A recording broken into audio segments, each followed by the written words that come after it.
আবু বকর নবীজির ডাক দিয়া কয়, নবী গো, আসেন আসেন, ওয়েলকাম, স্বাগতম গুহার ভিতরে। নবীজি চলে আসছেন। আবু বকর নবীজির চেহারার দিকে তাকায়া দেখে নবীজির চেহারাটা বড্ড ক্লান্ত শ্রান্ত হয়ে গেছে। নবীজিরে ডাক দিয়া কয়, নবী এই গুহার ভিতরে বালিশ পাবো কোথায়? এই যে নেন, আমি আবু বকর আমার রানটারে আপনার জন্য বালিশ বানায়া দিলাম। আমার এই রানের উপর মাথা রেখে আপনি সুন্দর মতো এখানে বিশ্রাম করুন। সুবহানাল্লাহ। নবীজি সাল্লাল্লাহু আলাইহি ওয়াসাল্লাম গুহার ভিতরে ঢুকে সিদ্দিকে আকবর রাদিয়াল্লাহু তাআলা আনহু এই রানের মধ্যে মাথা, বুঝেন কি অবস্থা। আর আবু বকরের জীবনের তিনটা প্রিয় বস্তু ছিল, তিনটা পছন্দের বস্তু ছিল। এর মধ্যে একটা হলো আন-নাজরু ইলা ওয়াজহি রাসূলিল্লাহি সাল্লাল্লাহু আলাইহি ওয়াসাল্লাম।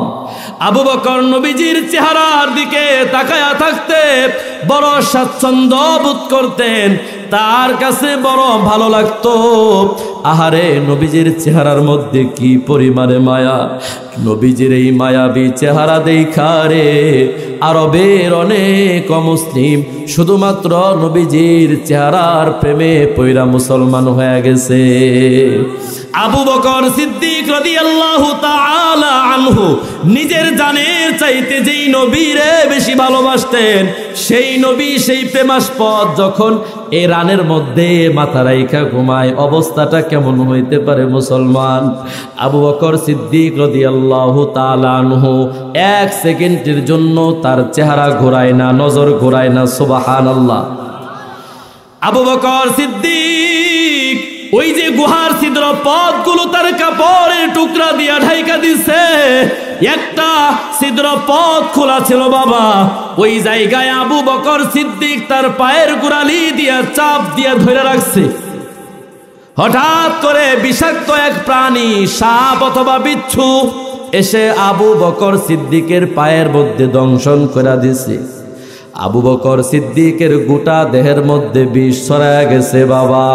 বিষের তীব্রতার কারণে আবু বকরের পুরা দেহটা ফেটে পড়ার উপক্রম হয়ে গেছে, চেহারাটা লাল বর্ণ হয়ে গেছে। কিন্তু প্রেমাস্পদ যে ঘুমাইতেছে, এই প্রেমাস্পদকে কিন্তু জাগানো যাবে না, কারণ তার কষ্ট হবে। আল্লাহু আকবার, জোরে কোন, জোরে কোন, জোরে কোন, আল্লাহু আকবার। আবু বকর সিদ্দিক তার চেহারা, তার চোখ নবী থেকে সরায় না। বিষের তীব্রতার কারণে এক পর্যায়ে আবু বকরের চোখের মধ্যে পানি আসছে। অনিচ্ছা সত্ত্বে, ইচ্ছা করে চোখের মধ্যে পানি আনে নাই, অনিচ্ছা সত্ত্বে এক ফোঁটা পানি আবু বকরের চোখ থেকে গড়াইয়া নবীজি সাল্লাল্লাহু আলাইহি ওয়াসাল্লামের চেহারা মুবারকের মধ্যে যখন পড়ে যায়, নবীজি সাল্লাল্লাহু আলাইহি ওয়াসাল্লামের ঘুমটা ভেঙে যায়। ঘুম থেকে জাগ্রত হওয়ার পর তাকায়া দেখে ঘুমানোর আগের আবু বকর আর এখনকার আবু বকর এক রকম নাই। আবু বকরের গোটা দেহের পুরা রংটা বদল হয়ে গেছে। আবু বকর নে ডাক দিয়া কয়, এরে আবু বকর, কি হইছে রে তোমার? চেহারার এই অবস্থা কেন? চোখের মধ্যে পানি টলমল কেন করে? আবু বকর চোখের পানিটা ছাইরা দিয়া কান্দে আর বলে, নবীজি, ওই যে যেই ছিদ্র পথের মধ্যে আমি পায়ের গোড়ালি দিয়া ঢেকে রাখছিলাম, কোন বিষাক্ত প্রাণী যেন এসে আমার পায়ের মধ্যে দংশন করেছে। নবীজি ডাক দিয়া কয়, আমারে আগে ডাক দাও নাই কেন? আবু বকর চোখের পানি ফেলে কান্দে আর ডাক দিয়া কয়, ওগো নবীজি, আমি আবু বকর আমার জীবনের চাইতেও আপনাকে বেশি ভালোবাসি।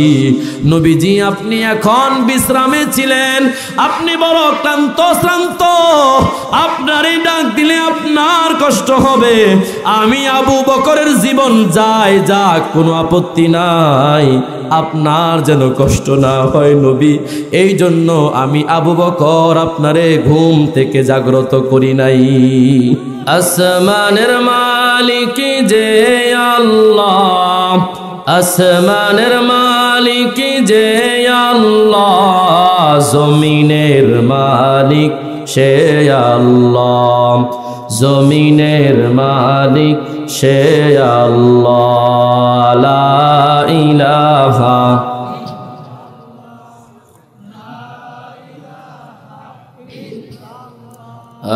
লা ইলাহা। হায়রে পাহাড়ের মালিক যে আল্লাহ, পাহাড়ের মালিক যে আল্লাহ, সাগরের মালিক সে আল্লাহ, সাগরের মালিক সে আল্লাহ। লা ইলাহা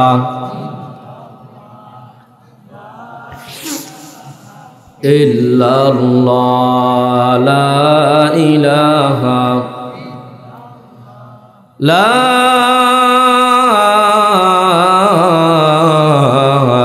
ইলাহা ইল্লাল্লাহ মুহাম্মাদুর রাসূলুল্লাহ সাল্লাল্লাহু আলাইহি ওয়াসাল্লাম। ঐতিহ্যবাহী কামারপাড়া দক্ষিণপাড়া জামে মসজিদের উদ্যোগে আয়োজিত আজকের এই বার্ষিক ওয়াজ ও দোয়া মাহফিলের অত্যন্ত শ্রদ্ধাভাজন সম্মানিত সভাপতি জনাব হাজী মোহাম্মদ নুরুল ইসলাম মোল্লা, প্রধান অতিথি হাজী মাসুদুর রহমান মাসুদ, উদ্বোধক জনাব হাজী ডাক্তার এস.এম. আওলাদ হোসেন, আলোচনা পেশ করেছেন বন্ধুবর হজরত হাফেজ মাওলানা খায়রুল ইসলাম হাবিবি পাবনা, আলোচনা পেশ করেছেন হজরত মাওলানা মুফতি জুবায়ের আহমেদ, হাফেজ মাওলানা সাখাওয়াত হুসাইন ফয়েজি সিফাত, মাহফিলের পরিচালক বৃন্দ সহ মঞ্চে বসে আছেন দেগার হজরত ওলামায়ে কেরাম। সামনে বসে আছেন অত্র এলাকা এবং আশপাশ এলাকা থেকে আগত আল্লাহ পাকের আশিকিন, জাকিরিন, শাকিরিন, মুরব্বিয়ানে আওয়াম, কলিজার টুকরা যুবক ভাইয়েরা, স্নেহের কচি কাচারা পর্দার অন্তরাল থেকে শুনছেন অত্যন্ত শ্রদ্ধেয়া সম্মানিতা অবলা সরলা পর্দানিসীন মা ও বোনেরা। আল্লাহ সুবহানাহু ওয়া তাআলার দরবারে অসংখ্য গণিত শুকুর এবং সুজুদ। যে মহান রব, মহান আল্লাহ, মহান মালিক আপনাকে আমাকে অত্যন্ত ভালোবেসে মায়া করে মহাব্বত করে স্নেহ করে আদর করে মমতা করে এখনো পর্যন্ত হায়াতের মধ্যে রেখে সুস্থতার জীবন দান করে দুনিয়ার যাবতীয় যাই ঝামেলা থেকে ফারেক করে আল্লাহ তাআলা কোরআনের নিসবতে, দ্বীনের নিসবতে, উলামায়ে কেরামের মহাব্বতে 10 মায়ের 10 সন্তানকে এক সামিয়ানার নিচে আসবার বসবার তৌফিক দান করেছেন। আমি অধম অযোগ্য নালায়েককে আপনাদের সামনে কোরআন সুন্নাহ থেকে 2-4টি কথা বলবার এবং শুনবার তৌফিক দান করেছেন। এজন্য সেই মহিয়ান গরিয়ান সর্বশক্তিমান আল্লাহ সুবহানাহু ওয়া তাআলার দরবারে শুকরিয়া আদায় করি। সকলেই অন্তরের অন্তঃস্থল থেকে একসাথে উচ্চকণ্ঠে ঈমানের আওয়াজকে বুলন্দ করে হৃদয়ের সমস্ত ভালোবাসাকে উজাড় করে দিয়ে গায়ের সবটুকুন শক্তিকে কণ্ঠ বরাবর এনে আকাশ বাতাসকে প্রকম্পিত করে সকলেই সমস্বরে জবান ছেড়ে চিৎকার দিয়ে পড়ি আলহামদুলিল্লাহ। আর জোরে পড়ি আলহামদুলিল্লাহ। লক্ষ কোটি দরুদ ও সালাম বর্ষিত হোক বিশ্ব সভার সভাপতি, বিশ্ব মানবতার মুক্তির দিশারি, রহমাতুল লিল আলামিন, সৈয়দুল মুরসালিন, খাতামুন নবিয়্যিন, আকায়ে নামদার, তাজদারে মদিনা, সরকারে দু আলম জনাবে আহমদ মুহাম্মদ মুস্তফা সাল্লাল্লাহু আলাইহি ওয়াসাল্লামের উপর। মোহতারাম হাজিরিন, আমি আপনাদের সামনে পবিত্র কালামুল্লাহ শরীফের 30টি পারার মধ্য থেকে 28 নম্বর পারা 20 নম্বর পৃষ্ঠা, কুরআনে কারীমের 114টি সূরার মধ্য থেকে 66 নম্বর সূরা সূরাতুত তাহরিমের 8 নম্বর আয়াতে কারিমা থেকে তেলাওয়াত করেছি। বিশ্বনবী, জিন্দা নবী, হায়াতুন নবী, নবী মুহাম্মদুর রাসূলুল্লাহ সাল্লাল্লাহু আলাইহি ওয়াসাল্লাম থেকে বর্ণিত অসংখ্য অগণিত হাদিস ভান্ডার থেকে 2টি হাদিসের অংশ বিশেষ তেলাওয়াত করেছি। আল্লাহ রব্বুল আলামিন যদি তৌফিক দান করেন, উক্ত আয়াত এবং হাদিস দ্বয়কে সামনে রেখে অল্প কিছু সময় কথা বলবো ইনশাআল্লাহ। সবাই পড়েন না ইনশা আল্লাহ। মোহতারাম হাজিরিন, আজকের এই মাহফিলকে আল্লাহ রব্বুল আলামিন ভরপুর কামিয়াব করেন। হাসরের ময়দানে আমাদের সকলের জন্য এই মাহফিলকে আল্লাহ তাআলা নাজাতের জরিয়া হিসেবে কবুল করেন। জোরে পড়েন আমিন। আল্লাহ রব্বুল আলামিন যেন আমাদের সকলকে একসাথে পাশাপাশি জান্নাতে থাকার তৌফিক দান করেন। জোরে পড়েন আমিন।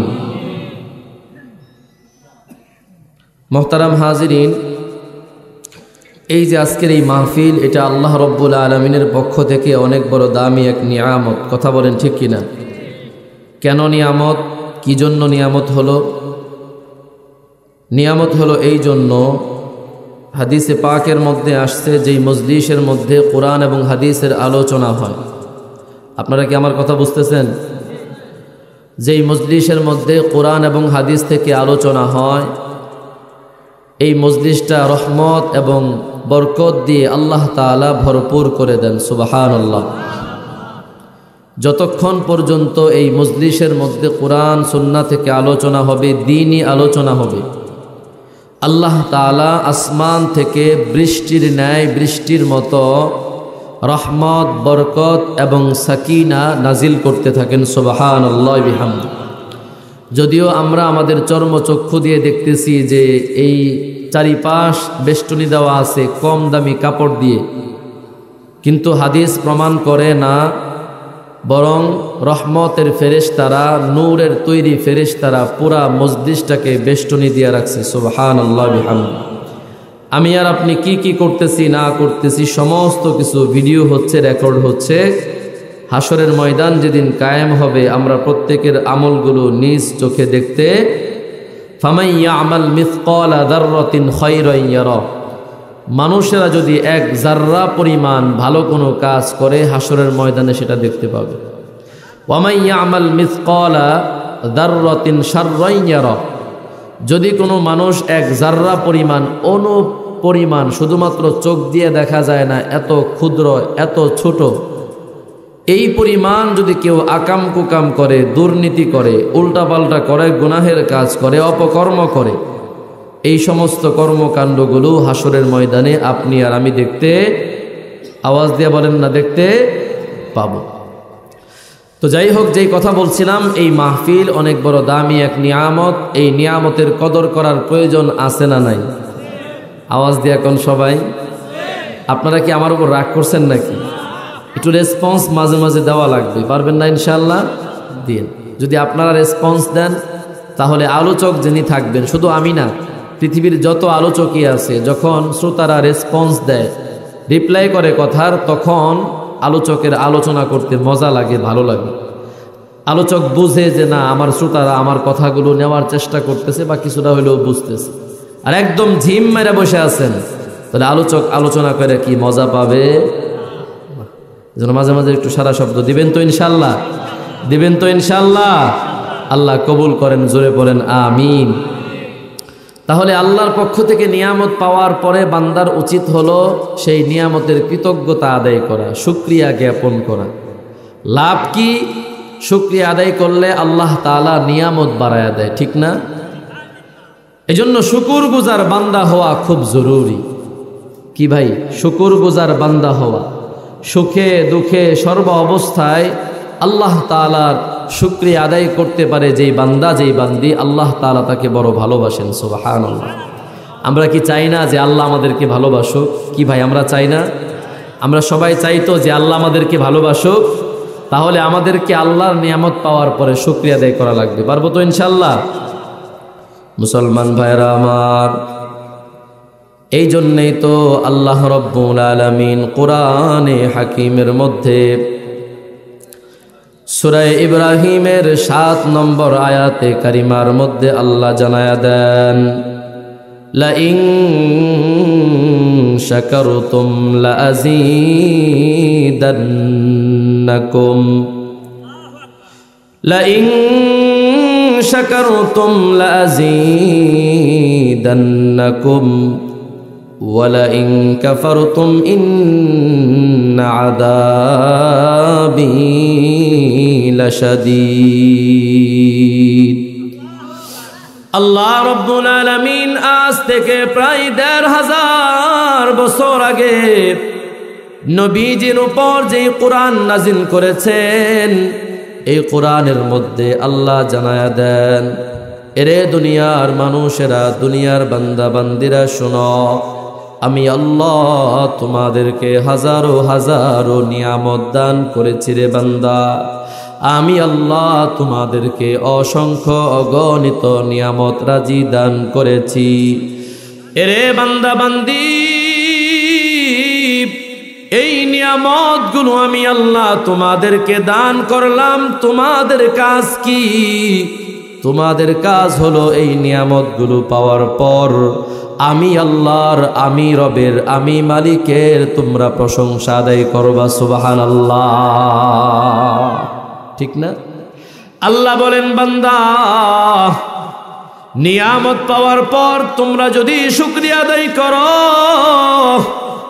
লাযীদান্নাকুম, আমি আল্লাহ ওয়াদা দিলাম, আমি আল্লাহ তোমার সেই নিয়ামতগুলোকে আরো হাজার হাজার গুণে বৃদ্ধি করে দিব। কে নিয়ামত বৃদ্ধি করবে? আওয়াজ দেয়া বলেন না, কে? আল্লাহ বলেন, ওয়ালা ইন কাফারতুম, এরে দুনিয়ার বান্দা বান্দি, নিয়ামত পাওয়ার পর আমি আল্লাহর শুকরিয়া আদায় না করে যদি না শুকরিয়া আদায় করো, আমি আল্লাহর নাফরমানি যদি করো, বান্দা বান্দি ভালো করে শুনে নাও, আমি আল্লাহ কিন্তু সব সময় তোমারে ধরব না। আমি আল্লাহ কিন্তু তোমাদেরকে ছাড় দেই, কিন্তু আমি আল্লাহ কিন্তু একেবারে ছেড়ে দিব না। ইন্না আযাবি লাশাদীদ, আমার নিয়ামত পাওয়ার পর যদি শুকরিয়া আদায় না করো বান্দা, আমি আল্লাহ জানায়া দিলাম, আমার ধরা, আমার আযাব, আমার পাকড়াও কিন্তু বড় কঠিন। মুসলমান ভাইরা আমার, এই জন্য আল্লাহর শুকরিয়া আদায় করা। নবীজি সাল্লাল্লাহু আলাইহি ওয়াসাল্লাম মসজিদে নববীতে বসা। কোথায় বসা? মসজিদে নববী। চিনেননি? নবীজির মসজিদকে বলা হয় মসজিদে নববী। কি বলা হয়? মসজিদে নববী, যেটা মদিনাতে অবস্থিত। যারা আপনারা হজ উমরা করেছেন বাবা, তারা মসজিদে নববীতে অবশ্যই নামাজ আদায় করেছেন। মসজিদে নববীতে আল্লাহর নবী বসা অবস্থায় আছেন। আল্লাহর নবীর একজন জলিলুল কদর সাহাবী, নাম হলো হযরতে মুআজ ইবনে জাবাল। সবাই নামটা একটু বলেন তো, মুআজ ইবনে জাবাল রাদিয়াল্লাহু তাআলা আনহু। এই মুআজ ইবনে জাবাল রাদিয়াল্লাহু তাআলা আনহু থেকে হাদিসের কিতাবের মধ্যে অনেকগুলো হাদিস বর্ণিত হয়েছে। ওনার থেকে বর্ণিত হয়েছে হাদিসের সংখ্যা অনেক। আল্লাহ নবীর একজন মুহাব্বতের, একজন ভালোবাসার সাহাবী ছিলেন হযরতে মুআজ ইবনে জাবাল। মুআজ ইবনে জাবালের হাতটা একদিন ধইরা নবীজি বলেন, এরে মুআজ, আল্লাহর কসম করে বলি, আমি নবী মুহাম্মদ তোমারে অনেক ভালোবাসি। সুবহানাল্লাহ। নবীজি বলেন, এরে মুআজ, আমি আল্লাহর কসম করে বলি, তোমারে বড় ভালোবাসি, তোমারে বড় মুহাব্বত করি।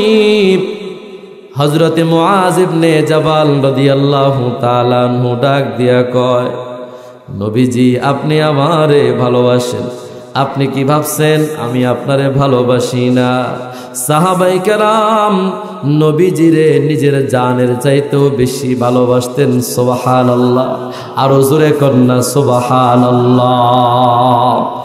নিজেদের জানের চাইতে, নিজেদের মালের চাইতে, সন্তান সন্ততি, বিবি বাল বাচ্চাদের চাইতে, স্বামীর চাইতে, বাবার চাইতে, ভাইয়ের চাইতে, সবার চাইতে সাহাবায়ে কেরাম নবীজিরে বেশি ভালোবাসতেন। কথা বলেন ঠিক কিনা? হযরতে আবু বকর সিদ্দিক রাদিয়াল্লাহু তাআলা আনহুর নাম শুনছেন তো আপনারা? শুনছেন না? ইসলামের প্রথম খলিফা হযরতে আবু বকর সিদ্দিক রাদিয়াল্লাহু তাআলা আনহু নবীজিকে সাহাবায়ে কেরাম কেমন ভালোবাসতেন সেই কথাটা বোঝানোর জন্য বলতেছি বাবা, গভীর মনোযোগ। নবীজি সাল্লাল্লাহু আলাইহি ওয়াসাল্লাম মক্কা থেকে মদিনার জমিনে হিজরত করবে। ওই সময় মদিনার নাম মদিনা হয় নাই, ওই সময় মদিনার নাম ছিল ইয়াসরিব। এই ইয়াসরিবে নবীজি হিজরত করবেন। কারণ কি? মক্কার মধ্যে নবীজি যখন দ্বীনের দাওয়াত দেন, ইসলামের যখন দাওয়াত দেন, কোরআনের দাওয়াত দেন, এক আল্লাহর ইবাদতের কথা বলেন, তখন মক্কার কাফের বেঈমানরা নবীজিকে এবং সাহাবায়ে কেরামদেরকে মারার জন্য, অত্যাচার করার জন্য মরিয়া হয়ে ওঠে। নবীজি সাহাবায়ে কেরামদেরকে বললেন, তোমরা এখন হিজরত করো, মক্কাতে থাকার মতন অবস্থা এখন আর নাই। মক্কাতে থেকে আল্লাহর ইবাদত বন্দেগী পালন করা যাবে না। তোমরা সিরিয়ার দিকে হিজরত করো, ইয়াসরিবের দিকে হিজরত করো। নবীজির আদেশে সাহাবায়ে কেরাম বিভিন্ন জায়গায় হিজরত করে চলে যান। নবীজি সাল্লাল্লাহু আলাইহি ওয়াসাল্লাম তখনও পর্যন্ত মক্কায় আল্লাহর আদেশের অপেক্ষায়। আল্লাহ যতক্ষণ পর্যন্ত নবীজিকে হিজরত করার জন্য আদেশ না দেন, নবীজি তো মক্কা থেকে বের হতে পারেন না। আর এমনিতেও নবীজি মক্কারে খুব ভালোবাসতেন। নবীজি যখন মক্কা ছেড়ে মদিনার দিকে রওনা করেন, মক্কার দিকে বারবার নবীজি তাকায়। নবীজি মক্কার দিকে বারবার তাকায়। খানায় কাবারই ডাক দিয়ে কয়, এরে খানায় কাবা, আল্লাহর কসম করে বলি আমি তোমারে বড় ভালোবাসি। এই মক্কা শহরকে, মক্কা নগরীকে আমি ভালোবাসি। আল্লাহর কসম করে বলি, মক্কার মানুষেরা যদি আমাকে তোমার এই শহর থেকে বের করে না দিত, আমি কশ্চিনকালেও মক্কা ছেড়ে অন্য কোথাও যেতাম না। আল্লাহু আকবার বলেন। সাহাবায়ে কেরাম নবীজির আদেশ পায়া হিজরত করে চলে যায়। নবীজি এখনো পর্যন্ত মক্কায়, কিন্তু যে কোনো সময় হিজরত করা লাগতে পারে। হযরতে আবু বকর সিদ্দিক রাদিয়াল্লাহু তাআলা আনহুকে ডাক দিয়া বলেন, এরে আবু বকর, যে কোনো সময় আল্লাহর পক্ষ থেকে নির্দেশ আসতে পারে হিজরত করার জন্য। এরে মুসলমান বাবা, গভীর মনোযোগ। এবার নবীজি আবু বকর সিদ্দিক রাদিয়াল্লাহু তাআলা আনহুরে ডাক দিয়া কয়, এরে আবু বকর, যে কোনো সময় আল্লাহর পক্ষ থেকে হিজরত করার জন্য নির্দেশ আসতে পারে, তুমি তৈয়ার থাইকো। নবীজি আবু বকরকে হিজরতের প্রায় 6 মাস আগেই সংবাদ দিয়ে রাখছেন। হিজরত যেদিন করতে যাবেন, নবীজি সাল্লাল্লাহু আলাইহি ওয়াসাল্লাম ঘর থেকে বের হয়ে আসলেন। লম্বা চওড়া ইতিহাস, ওদিকে যাওয়ার সময় আমার হাতে নাই। আবু বকর সিদ্দিক রাদিয়াল্লাহু তাআলা আনহুর ঘরের কাছে আসলেন, দরজার মধ্যে টুকা দিলেন, কড়া নাড়লেন, এরে আবু বকর আসনি।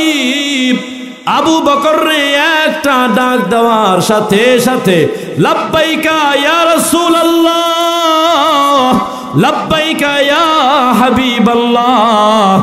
ও গো নবীজি, আপনার খাদেম, আপনার গোলাম আবু বকর তৈয়ার আছে। আবু বকর আপনার সাথে হিজরত করার জন্য প্রস্তুত আছে। নবীজি সাল্লাল্লাহু আলাইহি ওয়াসাল্লাম বড় আশ্চর্যান্বিত হয়ে গেলেন। এরে আবু বকর, এক ডাক দেওয়ার সাথে সাথে তুমি দরজা খুলে দিলা, বুঝলাম না ব্যাপার কি?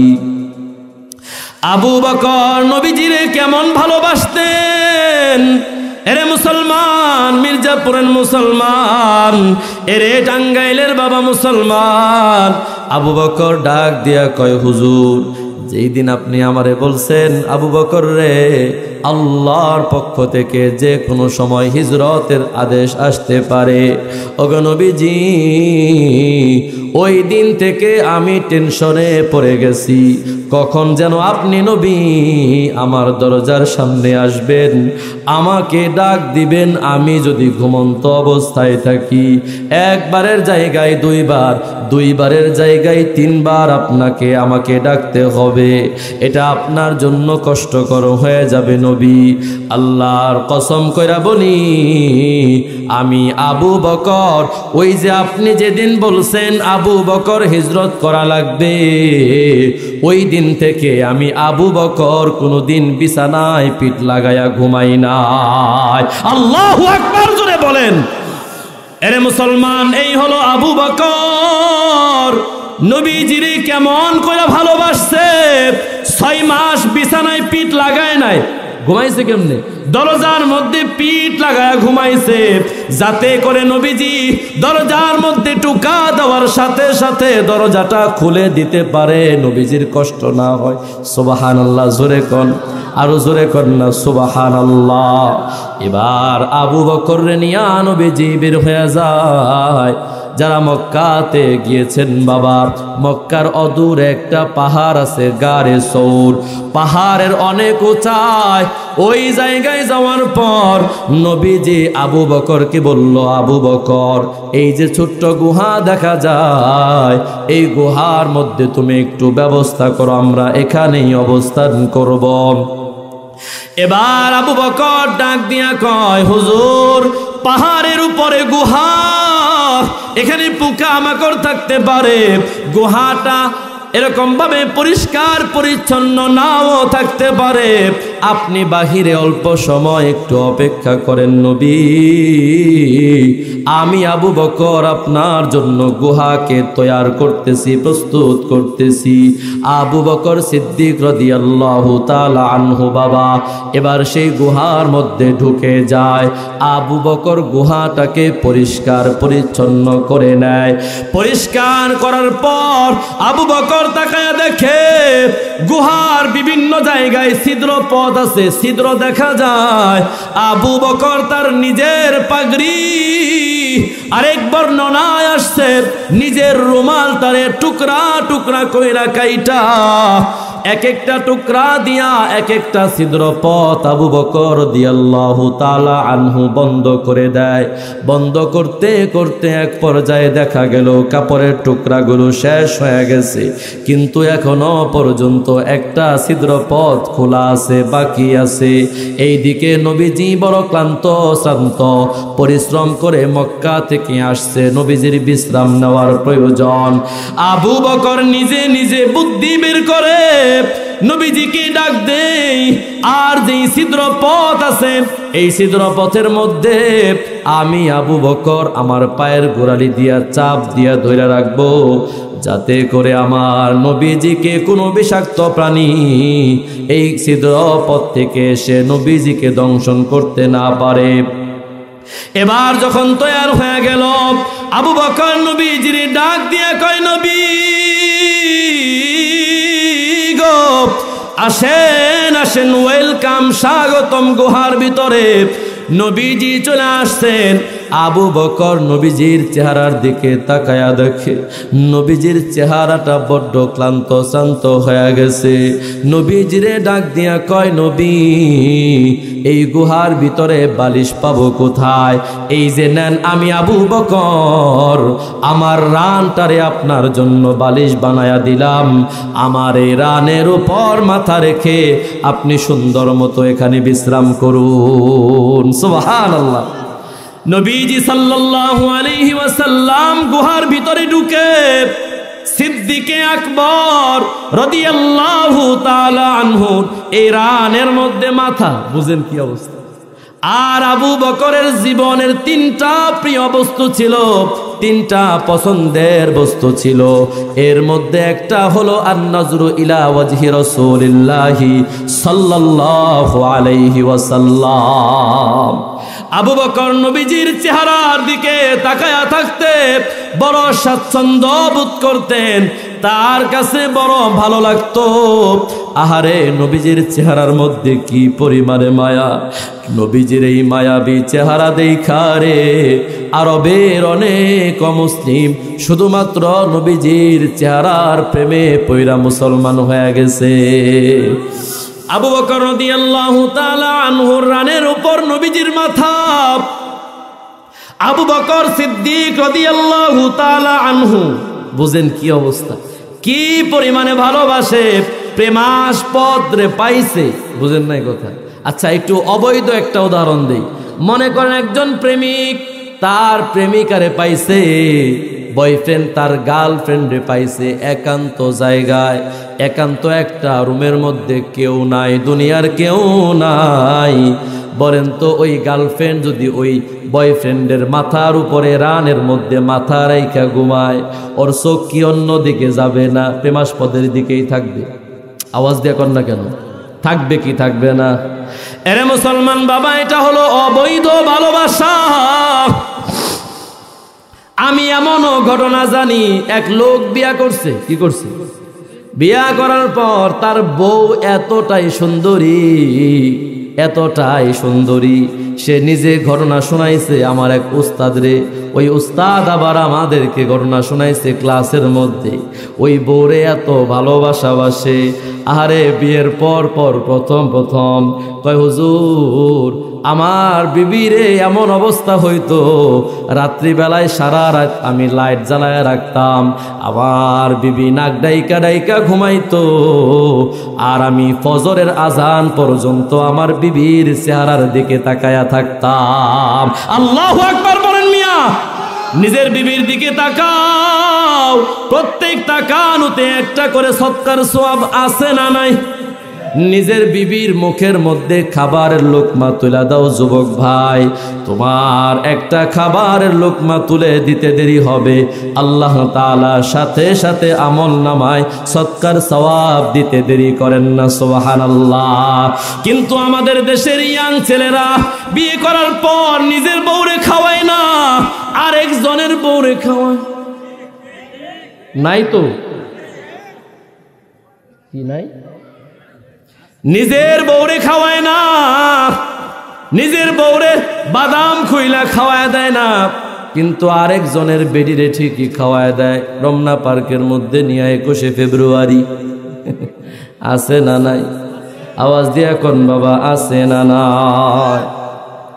আবু বকর সিদ্দিক রাদিয়াল্লাহু তাআলা আনহু নিজের জানের চাইতে যেই নবীরে বেশি ভালোবাসতেন, সেই নবী, সেই প্রেমাস্পদ যখন এই রানের মধ্যে মাথা রাইখা ঘুমায়, অবস্থাটা কেমন হইতে পারে মুসলমান?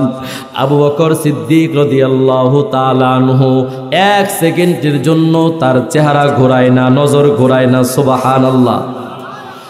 আবু বকর সিদ্দিক ওই যে গুহার ছিদ্র পথগুলো তার কাপড়ের টুকরা দিয়া ঢাইকা দিছে, একটা ছিদ্র পথ খোলা ছিল বাবা, ওই জায়গায় আবু বকর সিদ্দিক তার পায়ের গোড়ালি দিয়া চাপ দিয়া ধরে রাখছে। হঠাৎ করে বিষাক্ত এক প্রাণী, সাপ অথবা বিচ্ছু, এসে আবু বকর সিদ্দিকের পায়ের মধ্যে দংশন করে দিছে। আবু বকর সিদ্দিকের গোটা দেহের মধ্যে বিষ ছড়ায় গেছে বাবা। বিষের তীব্রতার কারণে আবু বকরের পুরা দেহটা ফেটে পড়ার উপক্রম হয়ে গেছে, চেহারাটা লাল বর্ণ হয়ে গেছে। কিন্তু প্রেমাস্পদ যে ঘুমাইতেছে, এই প্রেমাস্পদকে কিন্তু জাগানো যাবে না, কারণ তার কষ্ট হবে। আল্লাহু আকবার, জোরে কোন, জোরে কোন, জোরে কোন, আল্লাহু আকবার। আবু বকর সিদ্দিক তার চেহারা, তার চোখ নবী থেকে সরায় না। বিষের তীব্রতার কারণে এক পর্যায়ে আবু বকরের চোখের মধ্যে পানি আসছে, অনিচ্ছা সত্ত্বে, ইচ্ছা করে চোখের মধ্যে পানি আনে নাই, অনিচ্ছা সত্ত্বে এক ফোঁটা পানি আবু বকরের চোখ থেকে গড়াইয়া নবীজি সাল্লাল্লাহু আলাইহি ওয়াসাল্লামের চেহারা মুবারকের মধ্যে যখন পড়ে যায়, নবীজি সাল্লাল্লাহু আলাইহি ওয়াসাল্লামের ঘুমটা ভেঙে যায়। ঘুম থেকে জাগ্রত হওয়ার পর তাকায়া দেখে ঘুমানোর আগের আবু বকর আর এখনকার আবু বকর এক রকম নাই। আবু বকরের গোটা দেহের পুরা রংটা বদল হয়ে গেছে। আবু বকর নে ডাক দিয়া কয়, এরে আবু বকর, কি হইছে রে তোমার? চেহারার এই অবস্থা কেন? চোখের মধ্যে পানি টলমল কেন করে? আবু বকর চোখের পানিটা ছাইরা দিয়া কান্দে আর বলে, নবীজি, ওই যেই ছিদ্র পথের মধ্যে আমি পায়ের গোড়ালি দিয়া ঢেকে রাখছিলাম, কোন বিষাক্ত প্রাণী যেন এসে আমার পায়ের মধ্যে দংশন করেছে। নবীজি ডাক দিয়া কয়, আমারে আগে ডাক দাও নাই কেন? আবু বকর চোখের পানি ফেলে কান্দে আর ডাক দিয়া কয়, ওগো নবীজি, আমি আবু বকর আমার জীবনের চাইতেও আপনাকে বেশি ভালোবাসি। নবীজি, আপনি এখন বিশ্রামে ছিলেন, আপনি বড় ক্লান্ত শ্রান্ত, আপনার এই ডাক দিলে আপনার কষ্ট হবে। আমি আবু বকরের জীবন যায় যাক, কোনো আপত্তি নাই, আপনার যেন কষ্ট না হয় নবী, এই জন্য আমি আবু বকর আপনারে ঘুম থেকে জাগ্রত করি নাই। নবীজি ডাক দিয়া কয়, রে আবু বকর, পাটা বাড়ায়া দে। সুবহানাল্লাহ। এই আবু বকর, পাটা বাড়ায়া দে। আবু বকর পাটা বাড়ায়া দেয়। নবীজি সাল্লাল্লাহু আলাইহি ওয়াসাল্লাম মুখে থেকে একটু লালা নেয়, লালা নিয়া তুতু নিয়া বিসমিল্লাহ বইলা যেই জায়গার মধ্যে বিষাক্ত প্রাণী দংশন করেছিল ওই জায়গার মধ্যে লাগাইতে দেরি হয়। আল্লাহ রব্বুল আলামিন নবীজির এই লালা মুবারকের বদৌলতে আবু বকরের গোটা দেহের বিষকে আল্লাহ পানি বানায়া দেয়। আল্লাহ আল্লাহ क्या मुबारक नाम है, अल्लाह अल्लाह आशिकों का काम है, अल्लाह अल्लाह क्या मुबारक नाम है, अल्लाह अल्लाह मोमिनों का काम है, अल्लाह अल्लाह इचे शिरीनिस्त नाम শিরো শাকার মিকুনা দে জানম তামাম। জোরে জোরে বলা যাবে কি মারহাবা। এরে মুসলমান বাবা, যেই কথা বুঝাতে চাচ্ছিলাম, সাহাবাই কেরাম নবীজিকে নিজের জানের চাইতেও বেশি ভালোবাসতেন বাবা। এই ব্যাপারে হাদিসের মধ্যে, সিরাতের মধ্যে বহু ঘটনা আছে, সেগুলো বলাও আমার মাকসাদ না বাবা। আমি যেই হাদিসটা আপনাদেরকে শোনাতে যাচ্ছিলাম, মসজিদে নববীতে আল্লাহর নবী বসা, যেই সাহাবীর নাম বলছিলাম, বলেন তো তার নামটা কি? হযরতে মুআজ ইবনে জাবাল রাদিয়াল্লাহু তাআলা আনহু মসজিদে নববীর মধ্যে বসা। নবীজি তার হাতটা ধরছে, বাবা হাতটা দেন। নবীজি তার হাতটা ধইরা বলে, আল্লাহর কসম কইরা বলি মুআজ, আমি তোমারে বড় ভালোবাসি। মুআজ ইবনে জাবাল ডাক দিয়া বলে, নবীজি আপনি আমারে ভালোবাসেন, আমি কি আপনারে ভালোবাসি না? আল্লাহর কসম কইরা বলি আমিও আপনারে বড় ভালোবাসি। এবার নবীজি ডাক দিয়া বলে, এরে মুআজ, একটা আমল আমি তোমারে শিখাইয়া দেই। 5 ওয়াক্ত নামাজের পর তোমারে আমি একটা দোয়া শিখাইয়া দিমু, এই দোয়াটা তুমি কখনো ভুইলা যাও না। প্রত্যেক ওয়াক্তের 5 ওয়াক্তের নামাজের পর আল্লাহর কাছে তুমি এই দোয়াটা করবা। সেই দোয়াটা হলো, আল্লাহুম্মা আইন্নি আলা যিকরিকা ওয়া শুকরিকা ওয়া হুসনি ইবাদাতিক। ওগো আল্লাহ, আমাকে আপনি সামর্থ্য দেন যাতে করে আপনার জিকির করতে পারি, আপনার নেয়ামত পাওয়ার পরে শুকরিয়া আদায় করতে পারি। সুবহানাল্লাহ পড়েন। শুকর গুজার বান্দা যেন হতে পারি। নবীজি মুআজরে শিখাইলেন তুমি যেন শুকরগুজার বান্দা হয়ে যেতে পারো, কারণ বান্দা যদি শুকরগুজার বান্দা বান্দি হয়ে যেতে পারে দুনিয়া এবং আখিরাতে তার কোনো কিছুর অভাব হবে না। ঠিক কিনা বলেন? এজন্য আল্লাহ সূরা ইব্রাহিমের 7 নম্বর আয়াতে ডাক দিয়া কয় লা ইন শাকারতুম লা আযীদান্নাকুম, রে বান্দা বান্দি তোমরা যদি আমার নিয়ামত পাওয়ার পর শুকরগুজার হতে পারো আমি আল্লাহ ওয়াদা দিলাম লা আযীদান্নাকুম, অবশ্যই অবশ্যই তোমার সেই নিয়ামতকে আমি আল্লাহ বাড়ায়া দিব। বুখারী শরীফের বর্ণনা হযরতি আবু হুরায়রা, নাম শুনছেন? আবু হুরায়রার নাম শুনেন নাই মানে কেউ হাদিস সম্পর্কে মোটামুটি জানেন, সে আবু হুরায়রার নাম শুনেন নাই হইতেই পারে না, ঠিক না ভাই? আবু হুরায়রা রাদিয়াল্লাহু তাআলা আনহু থেকে অনেক হাদিস গ্রন্থের মধ্যে আসছে। হাদিস গ্রন্থের এমন কোনো পাতা খুঁজে পাওয়া যাবে না যেই পাতার মধ্যে আবু হুরায়রার নাম নাই। সুবহানাল্লাহ, জোরে কোন সুবহানাল্লাহ। এত পরিমাণ হাদিস বর্ণনা করছেন হযরতে আবু হুরায়রা। ইলমের প্রতি তার কেমন নেশা ছিল! মসজিদে নববীতে আবু হুরায়রা পড়ে থাকতেন, ক্ষুধার যন্ত্রণায় মৃগী রোগীর মতো লাফাতে থাকতেন, হাউমাউ করতে থাকতেন। মানুষেরা মনে করত তার মনে হয় মৃগী রোগ আছে, এই জন্য অনেকে তারে পা দিয়া পদদলিত করতেন, কিন্তু আসলে না, আবু হুরায়রা কোনো রোগে আক্রান্ত ছিলেন না, বরং তিনি ক্ষুধার যন্ত্রণায় এমন ছটফট করতেন। খাবারের জন্য বাহিরে কেন যেতেন না?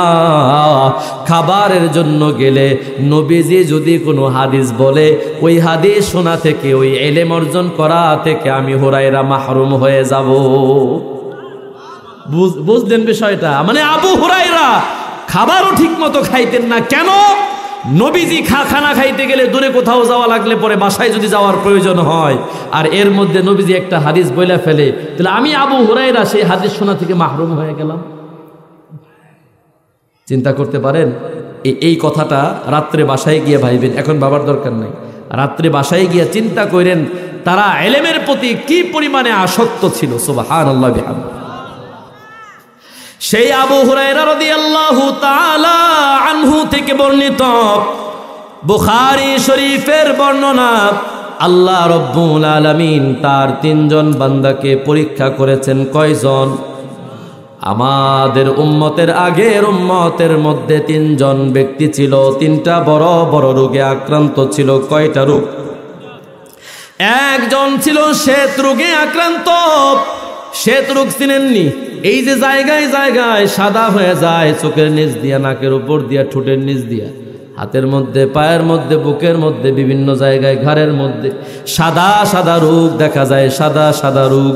মানুষটা একেবারে কুসকুসে কালা, কিন্তু শ্বেত রোগের কারণে লাগে না তারে ভালা। আছে না নাই? রাত্রিবেলায় আপনি চলতেছেন, হঠাৎ করে যদি আপনি লাইট মারেন আর ওই লাইটের ফোকাস যদি চেহারার মধ্যে পড়ে, ভয় আতঙ্কিত হয়ে যাওয়া লাগে। আছে না নাই? আওয়াজ দিয়ে এখন আছে না নাই? এটাকে বলা হয় শ্বেত রোগ। 2 নম্বর, ছাদের মধ্যে মাল নাই, মাথার মধ্যে টাকলা মুরাদ। আমাদের বাংলাদেশে একজন আছে টাকলা মুরাদ। আছে না নাই? ইসলাম নিয়ে কত বাজে বাজে মন্তব্য করছে। আহারে তার ক্ষমতার কি বাহাদুরি! ক্ষমতার কারণে কত উল্টা পাল্টা বক্তব্য দিয়েছে। আল্লাহ এমন ভাবে সাইজ করছে, নিজের ঘরের মধ্যে বিশ্রামরত অবস্থায় উপর থেকে ফ্যান পরে আর টাকলাটা ফেটে গিয়েছিল। কথা বলেন ঠিক কিনা? এরে মুসলমান বাবা, তাহলে 2 নম্বর ব্যক্তি হলো টাক মাথা বিশিষ্ট, মাথার মধ্যে চুল নাই, ছাদে মাল নাই, আর 3 নম্বর হলো অন্ধ ব্যক্তি, চোখে দেখে না, দৃষ্টিশক্তি নাই। আল্লাহ তাআলা এই 3 জন ব্যক্তিকে দামি দামি নিয়ামত দেওয়ার পরে পরীক্ষা করেছেন। যারা পরীক্ষায় পাশ করেছে, নিয়ামত পাওয়ার পর যারা শুকরিয়া আদায় করেছে, আল্লাহ তাআলা তাদের নিয়ামতকে বাড়ায়া দিয়েছেন। আর যারা নিয়ামত পাওয়ার পর শুকরিয়া আদায় করে নাই, আল্লাহ তাআলা তাদের থেকে নিয়ামতগুলো ছিনায়া নিছেন, কঠিন আযাবের মধ্যে গ্রেফতার করেছেন। হযরতে আবু হুরায়রা রাদিয়াল্লাহু তাআলা আনহু বলেন, নবীজি সাল্লাল্লাহু আলাইহি ওয়াসাল্লাম বলেন, এই 3 জন ব্যক্তির কাছে আল্লাহ একজন ফেরেশতা পাঠাইছেন। কি পাঠাইছেন? আওয়াজ দিয়া বলতে হবে, কি পাঠাইছেন? মানবের বেশে, মানব আকৃতির একজন ফেরেশতা আল্লাহ তাআলা পাঠাইছেন। ওই প্রথম ব্যক্তির কাছে আসার পর সালাম কালাম দিয়া বলে, ভাইজান, দুনিয়ার জমিনে তোমার কাছে সবচাইতে পছন্দনীয় বস্তু কি? এবার লোকটা ডাক দিয়া কয়, দেখো না আমার চামড়ার অবস্থা কি। এলাকার মানুষেরা আমার গায়ের চামড়া নিয়ে ট্রল করে, বাজে বাজে খারাপ খারাপ মন্তব্য করে, আমার শুনলে বড্ড কষ্ট হয়। অতএব দুনিয়ার জমিনে আমার কাছে সবচাইতে পছন্দনীয় হলো আল্লাহ যেন আমার এই চামড়ার সৌন্দর্যতা বৃদ্ধি করে দেয়, আল্লাহ যেন আমাকে সুন্দর সুন্দর ভালো ভালো চামড়া দান করে দেয়। এবার সেই ফেরেশতা ওই শ্বেত রোগীর গায়ের মধ্যে হাতটা বোলায়া দেয়। কি বোলায়া দেয়? জোরে কোন, কি বোলায়া দেয়? হাত যখন বোলায়া দেয়, ফেরেশতার হাত বোলাইতে দেরি হয়, আরশের মালিক আল্লাহ তাআলা সাথে সাথে শ্বেত রোগ দূর করে তাকে সুন্দর চামড়ার ব্যবস্থা আল্লাহ বানায়া দেয়। এবার ফেরেশতা ডাক দিয়া কয়, এরে ভাই, তোমার তো সম্পদ নাই, তুমি তো গরিব, বলো দুনিয়ার জমিনে তোমার কাছে মূল্যবান মর্যাদাবান কোন সম্পদটা? কারণ দুনিয়ার জমিনে এক এক রকম সম্পদ এক একজনের কাছে পছন্দনীয়, কথা বলেন ঠিক কিনা? এবার সেই লোকটা ডাক দিয়া বলে, ভাই, দুনিয়ার জমিনে আল্লাহ যত সম্পদ রেখেছেন এর মধ্যে উট নামক সম্পদ আমার কাছে সবচাইতে দামি। এবার ফেরেশতা তাকে গর্ভবতী একটা উটনির ব্যবস্থা করে দেয়, তার হাতে সুপুর্দ করার পর আল্লাহর কাছে দোয়া দেয়, আল্লাহ তোমার এই বান্দার উটনির মধ্যে তুমি বরকত দান করে দাও। শেষ, প্রথম ব্যক্তি শেষ। 2 নম্বর ব্যক্তি কি? টাকলা। ছাদের মধ্যে, জোরে কয় না কেন? মনে করেন এলাকার মধ্যে, আপনাদের এলাকায় কামারপাড়া দক্ষিণ পাড়া এক বেড়া আসছে বিয়া করার জন্য। কি করার জন্য? শালীরা কোনোভাবে যদি জানতে পারে দুলাভাইয়ের ছাদে মাল নাই, বুঝেন অবস্থাটা কি হইতে পারে রে? ওই লোকটার অবস্থাও কিন্তু এরকমই। এলাকার বেডি মানুষেরা তারে নিয়ে খুব ট্রল করে, খারাপ খারাপ কথা কয়। এই লোকের কাছে আসার পর ফেরেশতা ডাক দিয়া কয়, এরে ভাই, দুনিয়ার জমিনে তোমার কাছে সবচাইতে পছন্দনীয় বস্তু কি?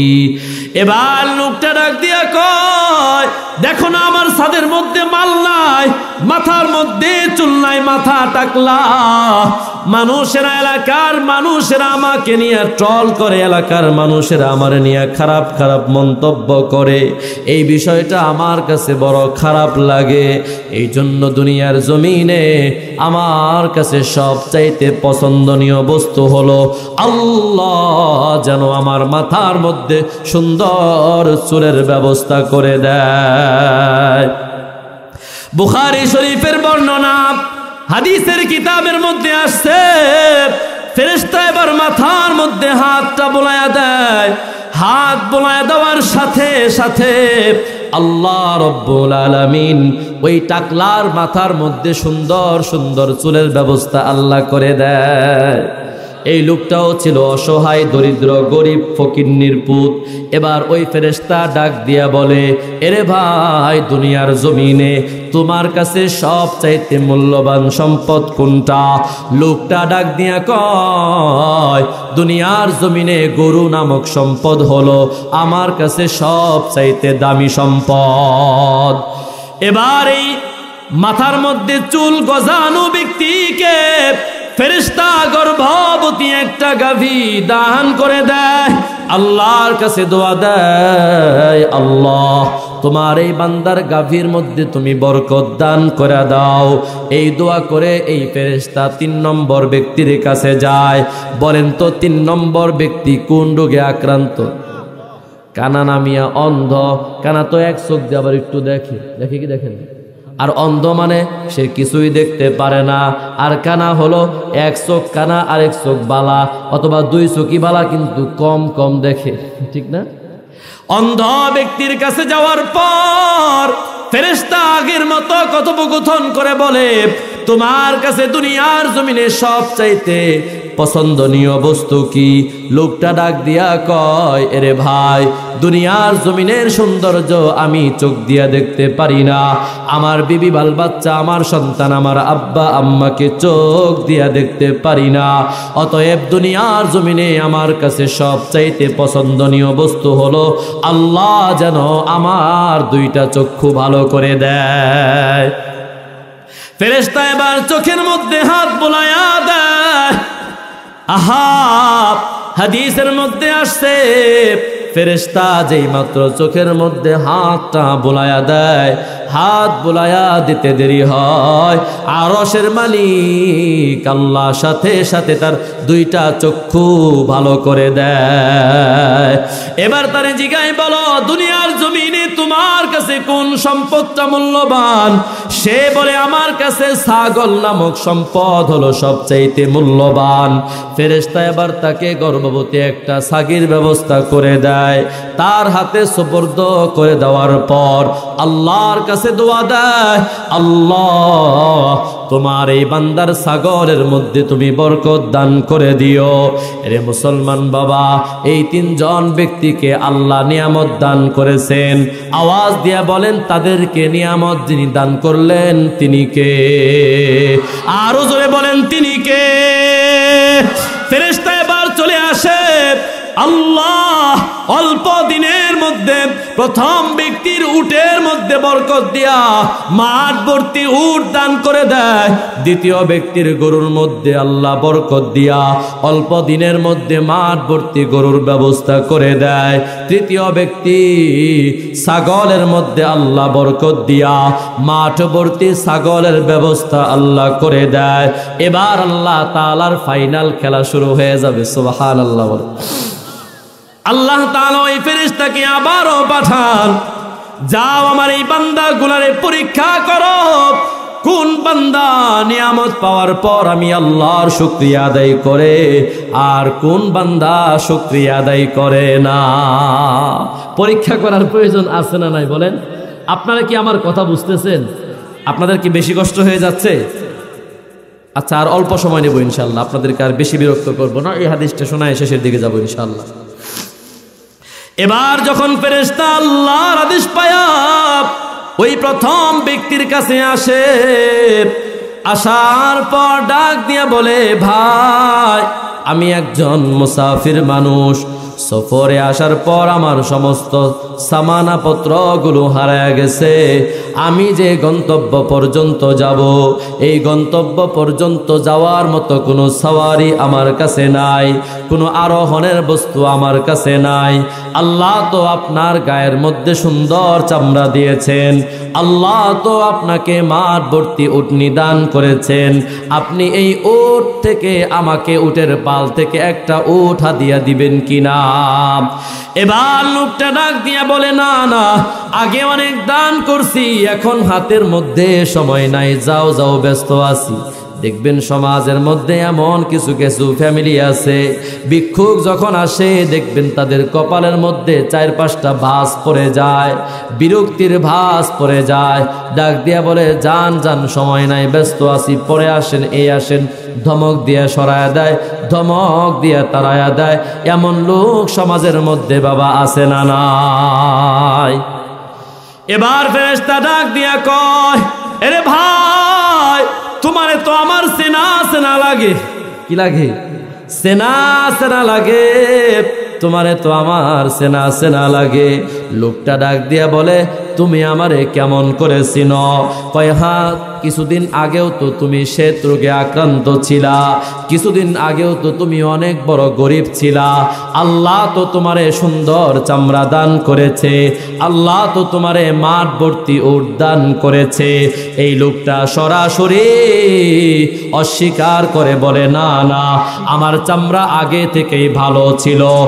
আর যে মাঠ ভর্তি উটের পাল তুমি দেখতে পাও, এগুলো আল্লাহ আমারে দেয় নাই। নাউজুবিল্লাহ কোন? আল্লাহ দেয় নাই। কে দিছে? কয়, আমার বংশের লোকেরা, আমার বাপ দাদার রেখে যাওয়া সম্পদ আমি ওয়ারিশ সূত্রে পেয়েছি, এগুলো আল্লাহ আমারে দেয় নাই। পড়েন নাউজুবিল্লাহ। এবার ফেরেশতা ডাক দিয়া কয়, এরে ভাই, তুমি যদি তোমার কথায় মিথ্যাবাদী হয়ে থাকো, আগে তুমি যেমন ছিলা আল্লাহ যেন তোমারে আগের মতো বানায়া দেয়। প্রথম ব্যক্তি থেকে চলে আসছে বুখারী শরীফের বর্ণনা, বড় চমৎকার, বড় লম্বা চওড়া হাদিস। এবার যখন দ্বিতীয় ব্যক্তির কাছে আসছে, ওই যে মাথার মধ্যে টাক ছিল, টাকলা, আল্লাহ সুন্দর চুলের ব্যবস্থা করে দিল। এই লোকের কাছে আসার পর ফেরেশতা আগের মতোই বলে, ভাই, আমি একজন মুসাফির, সফরে আমার সমস্ত সম্বল গরু হারায়া গেছে, গন্তব্যে যাওয়ার মতো কোনো ব্যবস্থাপনা নাই। আপনি যদি আমাকে একটু সাহায্য করতেন, তাহলে আমি আমার গন্তব্য পর্যন্ত যেতে পারতাম। এই গরুওয়ালা, ওই টাকওয়ালা ব্যক্তি, যাকে আল্লাহ নতুন চুলের ব্যবস্থা করে দিছে, মুখ পুছে না করে বলে, না না, আমার হাতে এখন সময় নাই, যাও যাও, পরে আইসো, পরে আইসো, এখন টাইম নাই। ফেরেশতা ডাক দিয়া কয়, ভাই, তোমারে তো আমার সেনা সেনা লাগে। লাগে কি লাগে না? ওই কেমনে চিনো? কয়দিন আগেও তো আপনি টাকলা ছিলেন। সুবহানাল্লাহ পড়বেন না আপনারা? কয়দিন আগে তো আপনি এমন ছিলেন যে ছাদের মধ্যে মাল ছিল না, এলাকার মানুষেরা আপনার নিয়ে খারাপ খারাপ মন্তব্য করত। বলে, কে বলছে? আমার মাথায় আগে থেকে চুল ছিল। নাউজুবিল্লাহ পড়েন। ভাই, আপনি তো কয়েকদিন আগেও এত সম্পদের মালিক ছিলেন না, আল্লাহ তো আপনারে এই গরুর পাল দান করছে। লোকটা মুখ পুইসা না করে বলে, না না, আমার মাথার মধ্যে আগে থেকেই সুন্দর চুল ছিল। এই যে মাঠ ভর্তি গরুর পাল তুমি দেখতে পাও, এগুলো আল্লাহ আমারে দান করে নাই, এগুলো বংশীয় সূত্রে আমি পাইছি। ফেরেশতা ডাক দিয়ে কয়, ভাই, তুমি যদি তোমার কথা মিথ্যাবাদী হয়ে থাকো, আল্লাহ যেন তোমার সেই আগের অবস্থার মধ্যে নিয়ে যায়, যেমন অবস্থার মধ্যে তুমি ছিলা। তুমি যেরকম আগে টাকলা ছিলা, আল্লাহ যেন তোমারে আগের মতো টাকলা বানায়া দেয়। এবার চলে আসছে 3 নম্বর ব্যক্তির কাছে। কোন ব্যক্তি? অন্ধ ব্যক্তি। আল্লাহ দয়া করে ফেরেশতার হাতের স্পর্শে যার 2টা চক্ষু আল্লাহ ভালো করে দিছেন, বাবা, এর কাছে আসার পর আগের মতোই কথাবার্তা বলে, আমাকে কিছু সাহায্য করেন। এবার সেই লোকটা ডাক দিয়ে বলে, ভাই, আল্লাহর দেওয়া নিয়ামতের শুকরিয়া কেমনে আদায় করব? আমার 2টা চক্ষু ভালো ছিল না, আমি ছিলাম অন্ধ, 2 চোখ দিয়া দুনিয়ার সৌন্দর্য দেখতে পারতাম না।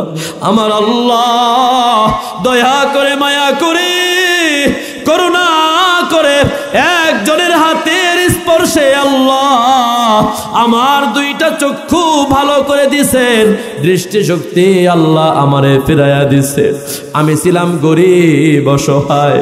এই যে আজকে দেখতে পাচ্ছ বিশাল বড় ছাগলের পাল, বিশাল বড় মেষের পাল, এগুলো কোনো কিছুই আমার ছিল না। আল্লাহ নিজ দয়া অনুগ্রহে নিয়ামত হিসাবে আল্লাহ আমাকে এগুলো দান করেছে। ভাই, তুমি যেহেতু মুসাফির, নবীর সফরে সম্বল হারায় ফেলছো, না তোমার যা লাগে আমি সব উন্মুক্ত করে দিলাম, তোমার যতটুকু প্রয়োজন তুমি ততটুকু আমার এই পাল থেকে নিয়ে যাও, আমার কোনো আপত্তি নাই। সুবহানাল্লাহ। ফেরেশতা এবার আল্লাহর কাছে দোয়া দেয়, আল্লাহ তুমি তোমার তিনজন বান্দারে নিয়ামত দিয়া পরীক্ষা করতে চাইছো, তোমার তিনজন বান্দার মধ্যে দুইজন বান্দাই ফেল, একজন বান্দা পাশ করেছে, আমি ফেরেশতা হইয়া ওই দুইজনের জন্য বদদোয়া দিয়েছি, আর আমি তোমার রহমতের নূরের ফেরেশতা হইয়া এই মুহূর্তে তোমার কাছে দোয়া দিলাম, আল্লাহ তোমার এই বান্দার নিয়ামতকে তুমি আরো বহু গুণে বৃদ্ধি করে দাও। আহা, দেখছেন নি অবস্থা?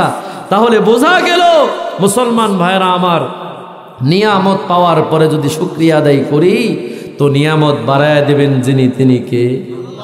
আওয়াজ দিয়ে এখন তিনি কে? শুকরিয়া আদায় করার প্রয়োজন আছে না নাই? ওয়াশকুরুলি ওয়ালা তাকফুরুন।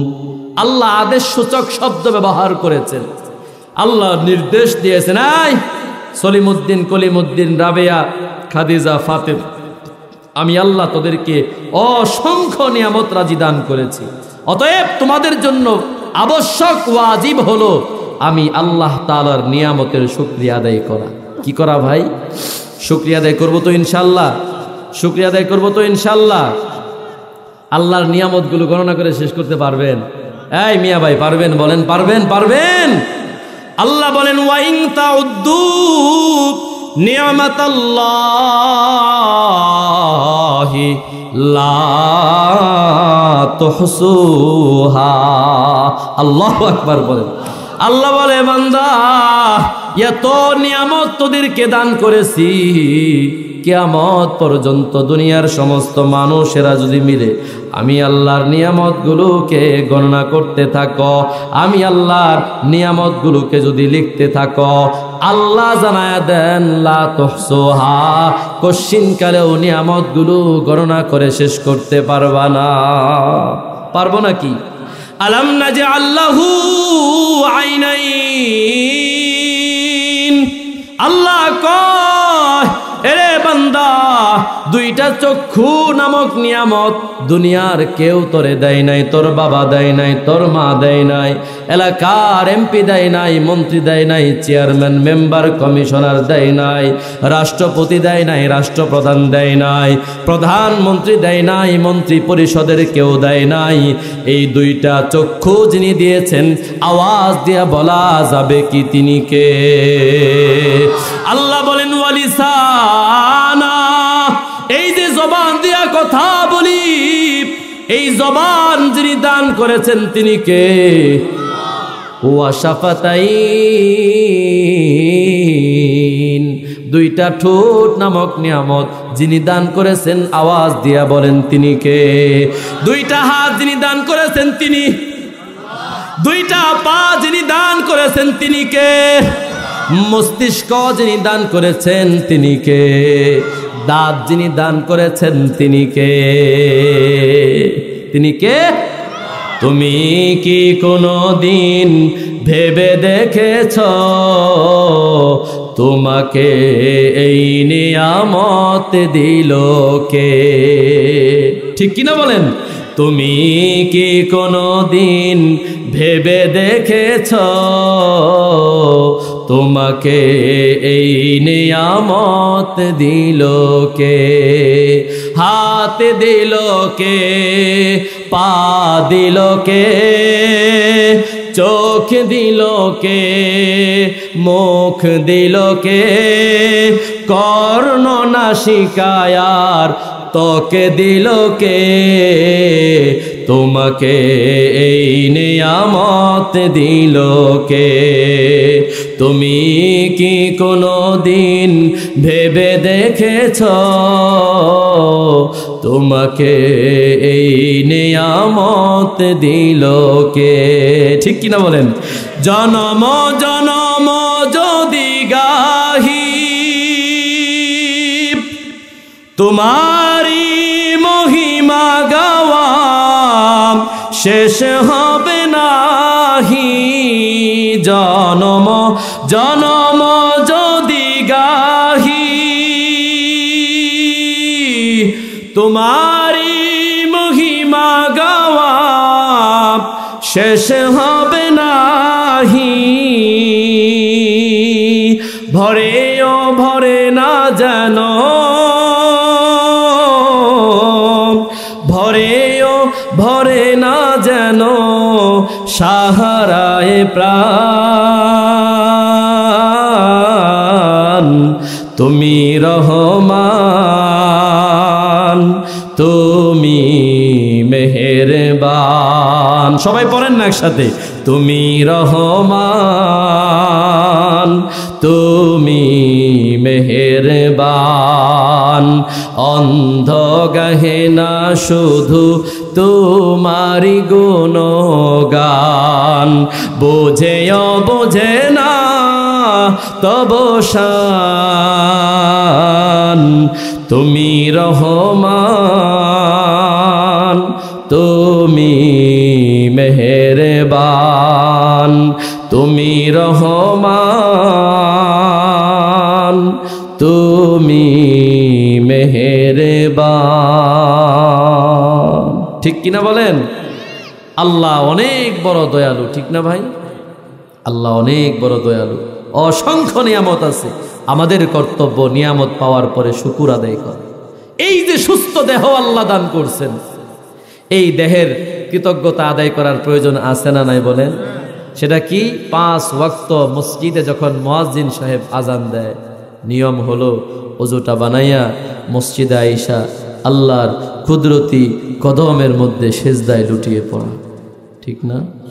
হাদিসের মধ্যে আসছে মানুষকে আল্লাহ তাআলা বানাইছেন 360টা জোড়া দিয়া। আওয়াজ দিয়ে এখন কয়টা? 360টা জোড়া দিয়ে আল্লাহ বানাইছে। নবীজি বলেন এই প্রত্যেক জোড়ার পক্ষ থেকে দৈনন্দিন সদকা দেওয়া উচিত। এটা হবে নিয়ামতের শুকুর।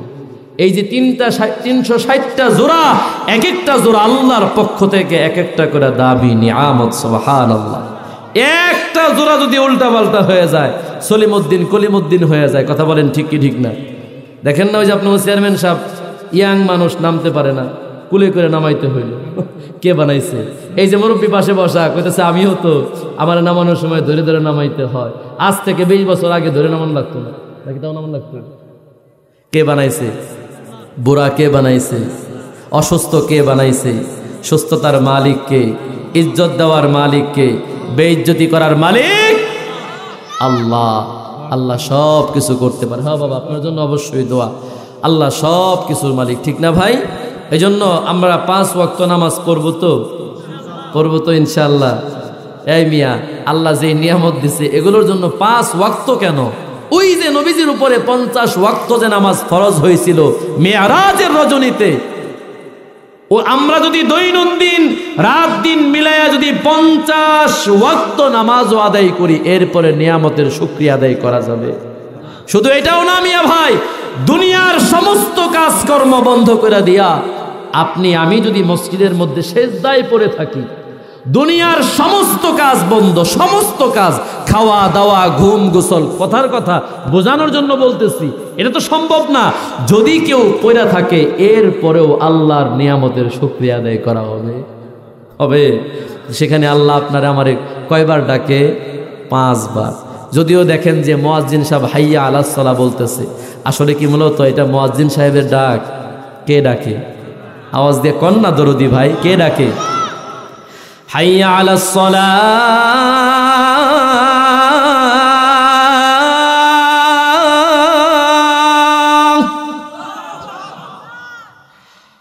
হাইয়া আলাল ফালাহ,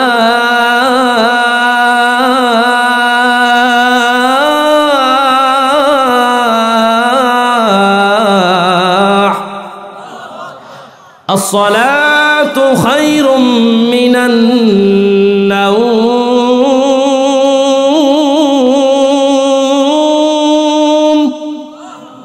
কে ডাকে? আল্লাহ ডাকে। যদিও জবানটা ব্যবহার হয় মুয়াজ্জিন, ঠিক না? যদিও জবানটা ব্যবহার হয় মুয়াজ্জিনের, কিন্তু মূলত ডাকটা আল্লাহ আপনারে আমারে ডাক। কেমনে কইরা তুই না ফরমান, ফজরের আজান হয়, ল্যাপটারে টান দিয়ে নিয়ে আরো ভালো করে মুসরায় টসরায় আসো। সারা রাত মোবাইল টিপতে টিপতে যুবক যুবতীর জীবন যৌবন সব শেষ হয়ে যাইতেছে, ঠিক না?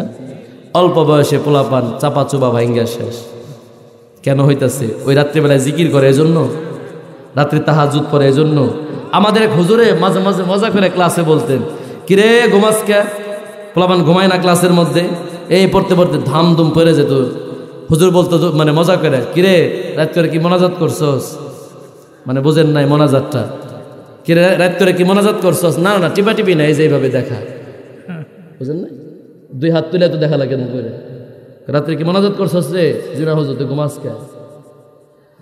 তো আল্লাহর ওয়াস্তে এই সমস্ত কাজ বন্ধ করি। যুবক ভাইয়েরা, যুবতী বোনেরা যারা শুনতেছেন, এগুলো বন্ধ করি, আল্লাহর নিয়ামতের শুকরিয়া আদায় করি। যৌবন এটা কিন্তু অনেক বড় দামি নিয়ামত, ঠিক না? যারা হারাইয়া ফেলছে জিজ্ঞেস করে দেখেন কেমন লাগে।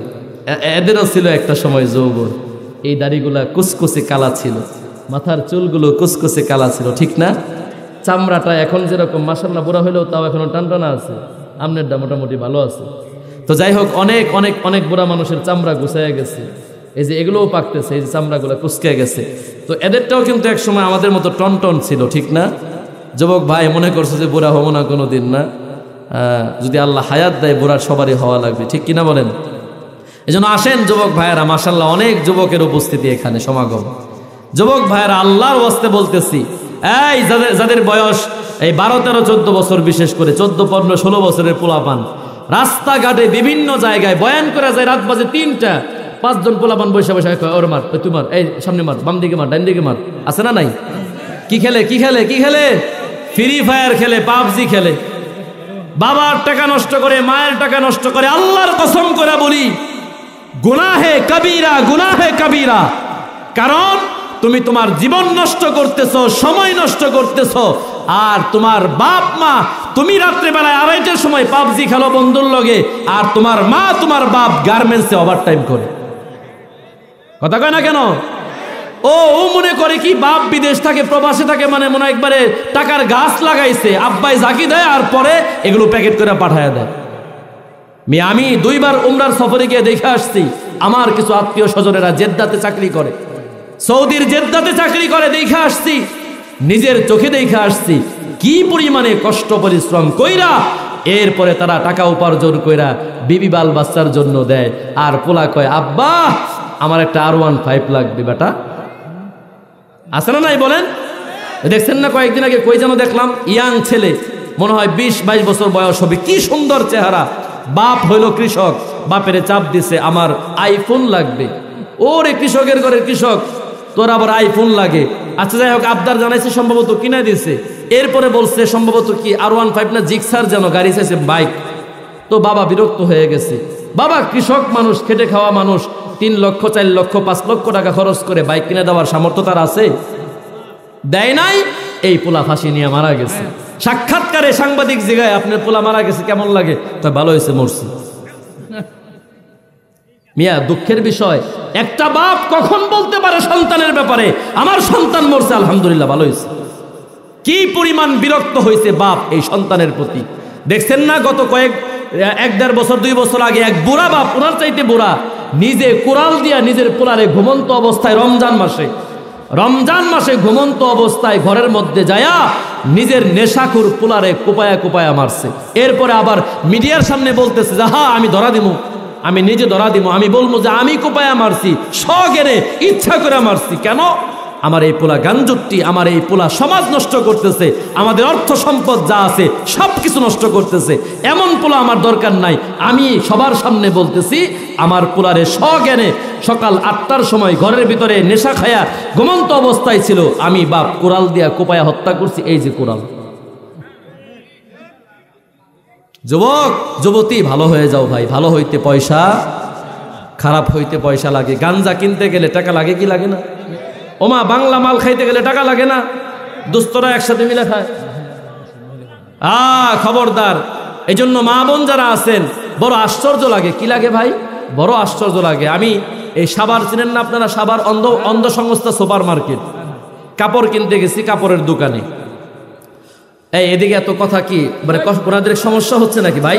এই যুবক ভাইরা একটু বসেন না, অল্প সময় ছেড়ে দেবো ইনশাল্লাহ, দুই একটা কথা বলে ছেড়ে দেবো। আপনারা হয়তো বিরক্ত হচ্ছেন কিনা জানি না, আমি কি আর 2 মিনিট সময় নিব? আচ্ছা, অন্ধ মার্কেটে যাওয়ার পরে আমি কাপড় দেখতেছি, কাপড় কিনবো, জুব্বার কাপড়। তো দেখলাম যে একটা বাচ্চা আনুমানিক আপনার 10 মাস 12 মাসের মতো হবে, মানে বছর হয় না বা বছর হয়েছে মনে করেন। তো বাচ্চাটা হাউমাউ করে কান্নাকাটি করতেছে। তা আমি জিগাইলাম দোকানদার ভাইরে, ভাই এই বাচ্চা কান্না করে কিসের জন্য? হুজুর অ্যান্ড্রয়েড ফোনের জন্য, টাচ ফোনের জন্য। আমি মনে হয় যেন আসমানটা ভাঙে আমার মাথার উপরে পড়লো। আরে বাপ, 12 মাস বয়স, ও লেদা গেদা, ও দুনিয়ার কিছু বুঝে না, ও নাকি কান্না করতেছে টাচ ফোনের জন্য। আমি বললাম কেমনে কি? হুজুর ওই যে একটু ছোটবেলা থেকে টাচ ফোন দেখায় সুজি খাওয়াইছে, দুধ খাওয়াইছে, খাও বাবা খাও, এই যে দেখো রাজার কি জানি কয়, এই মোটু পাতলু, অমুক পাতলু, টম এন্ড জেরি ইত্যাদি ইত্যাদি এগুলো দেখায় খাওয়ানো শিখাইছে। এখন এই সন্তান মোবাইল ছাড়া আর কিচ্ছু বুঝে না। দোষটা কি বাচ্চার না গার্জিয়ানের? আওয়াজ দিয়ে কন না কেন, দোষটা কি বাচ্চার না গার্জিয়ানের? এই যে আমাদের দেশের অনেক ইয়াং মেয়েরা, কারা ইয়াং মেয়েরা টি শার্ট পরে, টি শার্ট জিন্সের প্যান্ট পরে, টাইস পরে, ফিটিং টাইস, রাস্তা দিয়ে হাঁটে কি হাঁটে না?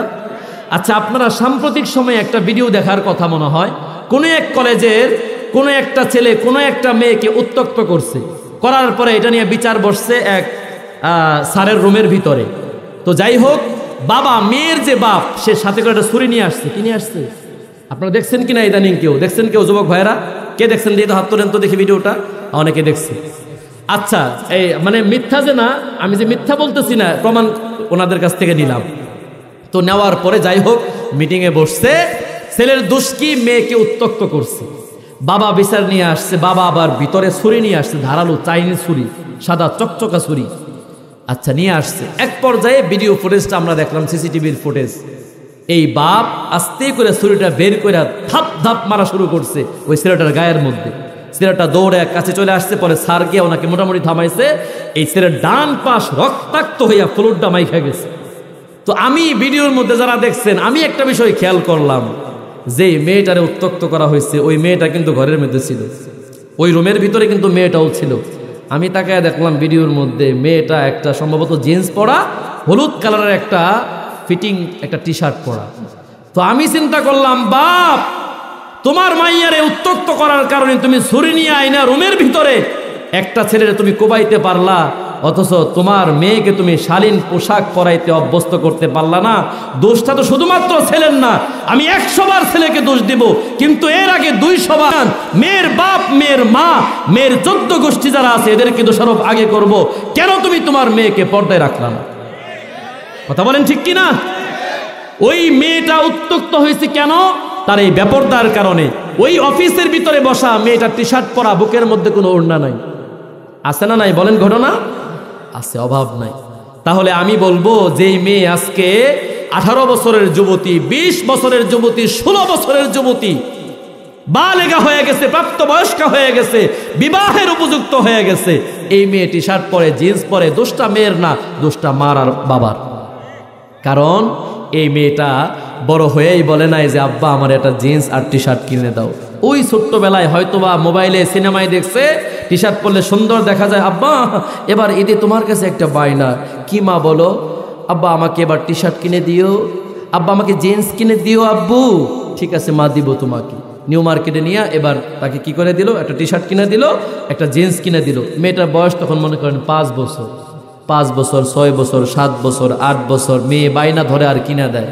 মেয়ের যখন ঘাড়ের রগ যখন মোটা হয়ে গেছে, এই মেয়েকে আপনি 1000 বার চেষ্টা করেও আর সোজা করতে। গাছের চারা, গাছের চারা, চারা গাছ, আম গাছ, কাঁঠাল গাছ, কাঠ গাছ, যেই কোনো গাছই বলেন না কেন, গাছ যখন উঠতে থাকে, ঝড়ে বাঁকা হয়ে গেছে বাতাসে, এটাকে আপনি সোজা করে দেন। যদি আপনি সময় মতো সোজা না করেন, ও যখন বাঁকা হইয়া বড় হবে, এটার আপনি সারা জীবন ধাক্কায় আর সোজা করতে পারবেন? পারা যাবে বলেন? এজন্য কোমলমতি যারা আছে, কোমলমতি শিশু, বাচ্চা, ছেলে মেয়ে, এদেরকে আগে থেকেই ইসলামের শিক্ষায় সুশিক্ষিত করার প্রয়োজন আছে না নাই? এই জন্য আপনাদের এখানে একটা মাদ্রাসা হোক, এই মাদ্রাসার মধ্য থেকে এই সমস্ত তালিম আপনাদেরকে দেওয়া হোক। আপনার আমার সন্তান এখানে বসে বসে মক্তব থেকে, হেফজুখানা থেকে কোরআন পড়বে, হাদিস পড়বে, মাসআলা মাসাইল পড়বে। এরা আবার এখান থেকে ঢাকা শহরে বিভিন্ন জায়গায় গিয়ে আলেম হবে, মুফতি হবে, মুহাদ্দিস হবে, এলাকা উজ্জ্বল হবে, এলাকা নূরে নূরান্বিত হবে। কে যেন আমার এই বয়ানের আগে বলতেছে, হুজুর নামাজ নিয়ে আলোচনা করেন, মানুষ নামাজ পড়ে না। আমি বললাম, ওরে সুবহানাল্লাহ, আপনি গো ইমাম সাহেব 14 বছর যাবত এই এলাকার মধ্যে আছে, নামাজের বয়ান বুঝি কোনোদিন করে নাই? কথা কন না কেন? তে হুজুরে 14 বছর নামাজি বানায় পারে নাই, আমরা দূর থেকে আইসা আপনাদেরকে 2 ঘন্টা বয়ান করে নামাজি বানায় দিতে পারবো? এত সোজা? কথা কন না কেন? এত সোজা? কিন্তু মাদ্রাসা কায়েম করেন, এখান থেকে আপনার সন্তান, আমার সন্তান দ্বীন শিখবে, ওদের থেকে আমরা শিখবো, এরাও নাজাত পাবে, আখেরাতে আপনি আমিও নাজাত পাবো। কথা বলেন ঠিক কিনা?